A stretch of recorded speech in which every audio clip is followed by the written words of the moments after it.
30টিরও বেশি বিদেশি নম্বর থেকে কল, মেসেজে একের পর এক হত্যার হুমকি, মা বোনকে ধর্ষণের ভয় দেখানো, বাড়িঘর জ্বালিয়ে দেওয়ার আল্টিমেটাম।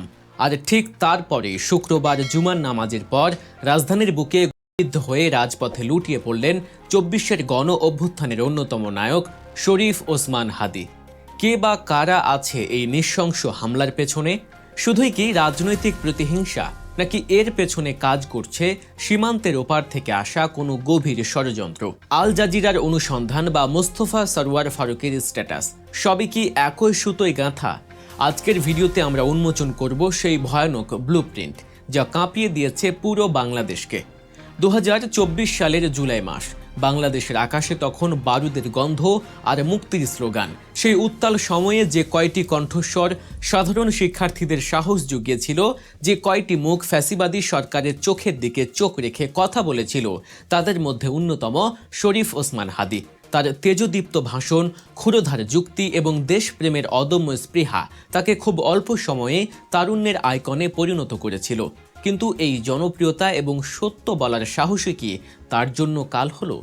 হাদী কেবল আওয়ামী লীগ সরকারের স্বৈরাচারের বিরুদ্ধেই কথা বলেননি, তিনি ছিলেন ভারতীয় আধিপত্যবাদের বিরুদ্ধে এক সোচ্চার কণ্ঠস্বর। দেশের স্বার্থে তার এই আপোষহীন অবস্থান তাকে দেশের ভেতরে যেমন জনপ্রিয় করে তুলেছিল, ঠিক তেমনি সীমান্তের ওপারের শক্তি মহলের চোখে তিনি হয়ে উঠেছিলেন এক বড় কাঁটা। 5ই আগস্ট শেখ হাসিনা পালিয়ে যাওয়ার পর অনেকেই ভেবেছিলেন হয়তো বিপদ কেটে গেছে, কিন্তু হাদী জানতেন আসল লড়াই তখনও শেষ হয়নি। তিনি জানতেন তাকে সরিয়ে দেওয়ার ষড়যন্ত্র চলছে অত্যন্ত গোপনে, অত্যন্ত সুপরিকল্পিতভাবে। গত কয়েক সপ্তাহ ধরে হাদী নিজেই তার ফেসবুকে বারবার আশঙ্কার কথা জানাচ্ছিলেন।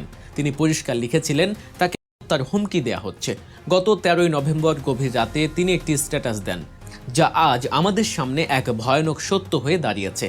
সেখানে তিনি উল্লেখ করেছিলেন মাত্র 3 ঘন্টার ব্যবধানে তার ফোনে 30টিরও বেশি বিদেশি নম্বর থেকে কল, টেক্সট এসেছে। হুমকিদাতারা তাকে সার্বক্ষণিক নজরদারিতে রেখেছে।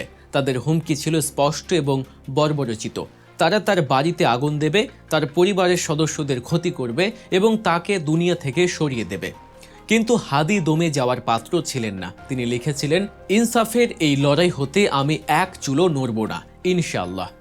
এক আবরারকে তার মধ্য দিয়ে হাজারো আবরার জন্মেছে। এক হাদীকে হত্যা করা হলে তৌহিদের এই জমিনে আল্লাহ লক্ষ হাদী তৈরি করে দেবেন। তিনি প্রস্তুত ছিলেন শাহাদাতের জন্য, কিন্তু পিছু হটার জন্য নয়। এই পর্যায়ে এসে আপনাদের মনে প্রশ্ন জাগতেই পারে, কারা এই হুমকিদাতা? কেন বিদেশি নম্বর ব্যবহার করা হচ্ছে? এই প্রশ্নের উত্তর খুঁজতে গিয়ে আমাদের সামনে আসছে বেশ কিছু চাঞ্চল্যকর তথ্য। প্রিয় দর্শক, শরীফ ওসমান হাদীর উপর এই হামলার পেছনের সত্য ঘটনা সবার আগে জানতে এখনই সাবস্ক্রাইব করুন গল্প নিউজ এবং বেল আইকনটি চেপে দিন। ভিডিওর এই অংশে আমরা নজর দেব অনুসন্ধানী সাংবাদিক জুলকার নাইন সায়েরের দিকে। তিনি তার ভেরিফাইড ফেসবুক পেজে যে তথ্য প্রকাশ করেছেন তা রীতিমতো আঁতকে ওঠার মতো। জুলকার নাইনের দাবি অনুযায়ী পার্শ্ববর্তী রাষ্ট্রের একটি গোয়েন্দা সংস্থা গত কয়েক মাসে অন্তত 80 জন পেশাদার বা হিটম্যানকে বাংলাদেশে অনুপ্রবেশ করিয়েছে। চিন্তা করা যায়, 80 জন প্রশিক্ষিত যাদের কাজই হলো টার্গেট। জুলকার নাইনের তথ্যে উঠে এসেছে কুখ্যাত সন্ত্রাসী সুব্রত বাইনের নাম। বলা হচ্ছে এই হিটম্যানরা সুব্রত বাইনের মতো ভয়ঙ্কর প্রকৃতির। তাদের লক্ষ্যবস্তু কারা?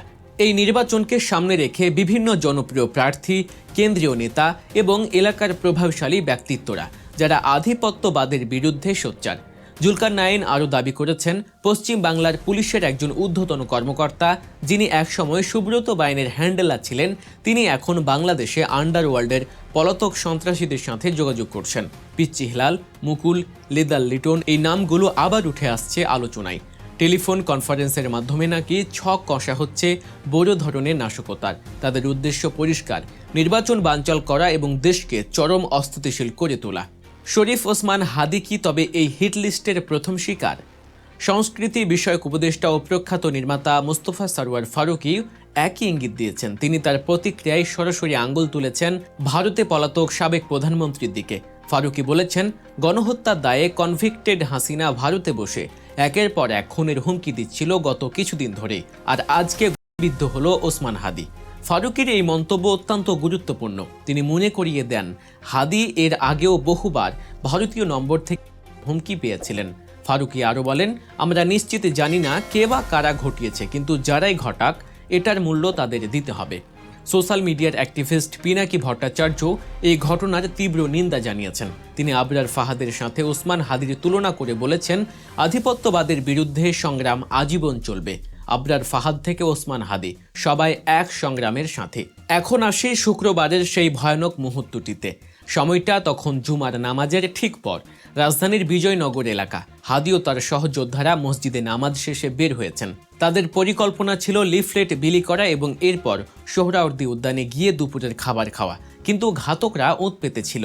প্রত্যক্ষদর্শীদের মতে 3টি মোটরসাইকেলে করে এসেছিল হামলাকারীরা। তারা অতর্কিতভাবে হাদির ওপর হামলা চালায়। খুব কাছ থেকে তাকে গুলি হয়। টি লাগে তার মাথা ও ঘাড়ের সংযোগস্থলে। মুহূর্তের মধ্যে রক্তে ভেসে যায় রাজপথ।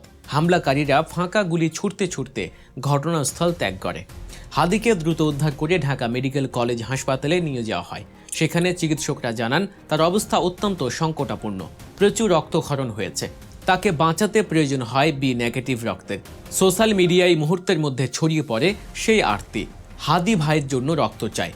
হাজারো তরুণ ছুটে যান হাসপাতালে, কিন্তু তার অবস্থা এতটাই জটিল ছিল যে তাকে পরবর্তীতে উন্নত চিকিৎসার জন্য এভারকেয়ার হাসপাতালে স্থানান্তর করা হয়। চিকিৎসকরা জানিয়েছেন আগামী 72 ঘন্টা তার জন্য খুবই ক্রিটিক্যাল। ঘটনার ঠিক আগেই বেলা 11:52 হাদি তার সর্বশেষ ফেসবুক স্ট্যাটাসটি দিয়েছিলেন। সেখানে তিনি লিখেছিলেন, যেহেতু ঢাকা 8-এ আমার পোস্টার ফেস্টুন কিছুই নাই, তাই আমারে এসব ছেঁড়াছেঁড়িরও চাপ নাই। দুদকের সামনে থেকে জুম্মা মোবারক। কে জানতো এটাই হবে তার সুস্থ অবস্থায় দেয়া শেষ স্ট্যাটাস? কে জানতো পোস্টার না থাকা, চাপ না থাকলেও বেঁচে থাকা চাপটা তার উপর এত তীব্র হয়ে নেমে আসবে? এই ঘটনা আমাদের চোখে আঙুল দিয়ে দেখিয়ে দিচ্ছে জুলাই বিপ্লব শেষ হয়ে যায়নি। ফ্যাসিবাদের দোসররা এখনও সক্রিয়। তারা দেশের ভেতরে এবং বাইরে থেকে কলকাঠি নাড়ছে। তারা চায় ভয় দেখাতে, তারা চায় বিপ্লবীদের কণ্ঠ স্তব্ধ করে দিতে। কিন্তু তারা ভুলে গেছে বিপ্লবীদের রক্ত বৃথা যায় না। এক হাদির রক্তে রঞ্জিত রাজপথ হাজারো তরুণকে নতুন করে শপথ নিতে বাধ্য করবে। আজ যখন হাদি হাসপাতালের বেডে মৃত্যুর সাথে পাঞ্জা লড়ছেন, তখন আমাদের প্রশ্ন, প্রশাসন কি পারবে এই হামলার পেছনের প্রকৃত অপরাধীদের খুঁজে বের করতে? নাকি জুলকার নাইন সাইরের সেই 80 জন হিটম্যানের তথ্যই সত্য প্রমাণিত হবে? যদি সত্যি বিদেশ থেকে ভাড়া করে এনে দেশের সন্তানদের হত্যা করা হয়, তবে তা বাংলাদেশের সার্বভৌমত্বের উপর এক বিশাল আঘাত। শরীফ ওসমান হাদির উপর এই হামলা কেবল একজন ব্যক্তির উপর হামলা নয়, এটি স্বাধীন মত প্রকাশের উপর হামলা, এটি দেশপ্রেমের উপর হামলা। আমাদের সবাইকে সজাগ থাকতে হবে, চোখ কান খোলা রাখতে হবে, কারণ ষড়যন্ত্রকারীরা থেমে নেই। তারা সুযোগ খুঁজছে আঘাত করার। কিন্তু আমরাও কথা দিচ্ছি, সত্য উন্মোচনে আমরাও পিছিয়ে থাকব না। আপনারা যারা এই ভিডিওটি দেখছেন তাদের কাছে অনুরোধ, হাদির জন্য দোয়া করবেন। আল্লাহ যেন তাকে আমাদের মাঝে সুস্থভাবে ফিরিয়ে দেন। আর এই ঘটনার পেছনের ষড়যন্ত্র নিয়ে আপনাদের মতামত কি? আপনারা কি মনে করেন এর পেছনে ভিনদেশি কোনো হাত আছে? কমেন্ট করে আমাদের অবশ্যই জানান। প্রিয় দর্শক, শরীফ ওসমান হাদির শারীরিক অবস্থার সর্বশেষ আপডেট এবং এই মামলার তদন্তের প্রতিটি খবর সবার আগে পেতে আমাদের চ্যানেল গল্প নিউজ সাবস্ক্রাইব করতে ভুলবেন না। ভিডিওটি ভালো লাগলে লাইক দিন এবং বন্ধুদের সাথে শেয়ার করে সবাইকে সত্য জানার সুযোগ করে দিন। দেখা হবে আগামী ভিডিওতে নতুন কোনো তথ্যের সাথে। ততক্ষণ পর্যন্ত ভালো থাকুন, সজাগ থাকুন। আল্লাহ হাফেজ।